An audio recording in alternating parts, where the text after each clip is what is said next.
Welcome back to BodyMaitre Podcast, where we explore healing, self-discovery, and the four bodies that shape our lives: spiritual, mental, emotional, and physical. I'm Darreck, and each episode we pull back a curtain on the hidden elements that quietly shape your choices, your feelings, and your relationships. Today, we're diving into a topic that's both powerful and easy to miss: collective consciousness. What it means, how it shows up in families and workplaces, and how to spot and work with it using BodyMaitre tools like Dowsing charts and pendulum guidance. Let's go. Okay, what is collective consciousness? In simple terms, it's the pool of shared beliefs, habits, memories, and emotional tones that a group of people carry together. Think of it as the mood and software running in a family, team, or community. Invisible, but influencing behavior and expectations the way gravity pulls on objects.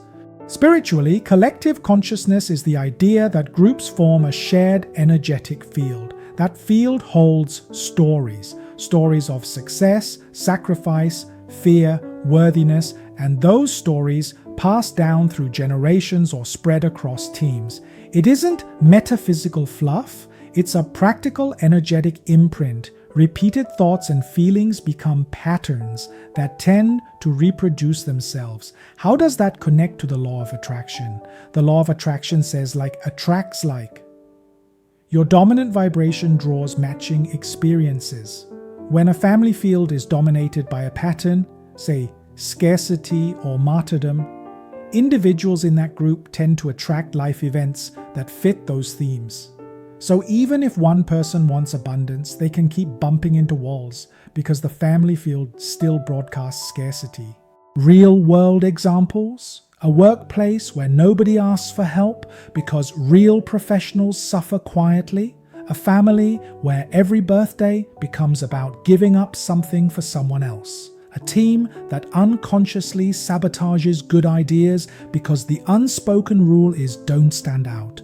Those are collective consciousness patterns at work. Let me share a short case study I worked with. A client asked me to read the energies running in his family's collective consciousness. Using BodyMaitre dowsing charts and a pendulum, the swing landed on blocks to helping self.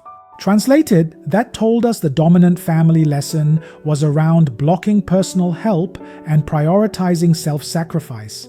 In other words, the family field teaches members to put themselves last. The pendulum's reading suggested a recurring pattern. When one person tries to help themselves, to take care of their needs, the family responds with guilt, pressure to sacrifice, or emotional withdrawal. Over time, that becomes a shared identity. We are the helpers who suffer. Victim or martyr narratives can live there. From that single read, we could forecast likely dynamics: caretaking burned out family members, resentments buried as duty, younger members learning to deny their needs. The good news: once identified, the pattern can be shifted. So, why does it matter? When a collective consciousness pattern is active, it affects thoughts. You believe certain things are just how we are. We don't ask for support. Emotions: guilt, obligation, fear of judgment, or numbness become default feelings. Behaviors: people overgive, undercharge, avoid asking for promotions, or hide successes. Health: chronic stress, burnout, and illnesses linked to suppressed emotions can increase. Relationships and spiritual growth: boundaries are weak. Individuation is discouraged. Spiritual progress feels stalled because the group expectation is a different story. Common struggles include repeated relationship patterns, career plateauing, chronic exhaustion from caretaking, and a sense of "I keep attracting the same problem." That's the collective field echoing its lesson back. Time for a short reflection. Have you noticed similar patterns in your life? Ask yourself, what story does my family or team keep telling about sacrifice, support, money, or success? When I try to change, what emotional reaction do I feel from others? Guilt, anger, silence? Which behaviors are rewarded in my group? Self-sacrifice or self-care? To summarize, collective consciousness is the shared energetic story that shapes how groups think, feel, and act. It's deeply connected to the law of attraction because that group field broadcasts a vibration which attracts matching experiences. The good news is, with awareness, tools like BodyMaitre Dowsing, and small consistent choices, you can shift those patterns.